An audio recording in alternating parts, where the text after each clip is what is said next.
Hello guys, দেখুন আমি একটা কচ্ছপ পালতেছি। এই যে কচ্ছপ, এই যে সাঁতার কাটতেছে। দেখুন, এই যে দেখেন, এই কচ্ছপটা আমি সকালবেলায় হাঁটতে গেছিলাম। ভার্সিটির মাঠে হাঁটতে গেছি, খুলনা ভার্সিটি আমার বাড়ির পাশে। এখানে হাঁটতে যেয়ে দেখি ছোট্ট একটা বাচ্চা, একদম ব্যাঙের বাচ্চার মতো।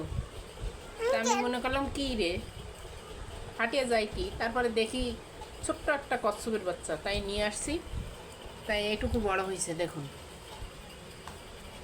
এই যে এই যে বড় হয়েছে, এই দেখেন, দেখছেন?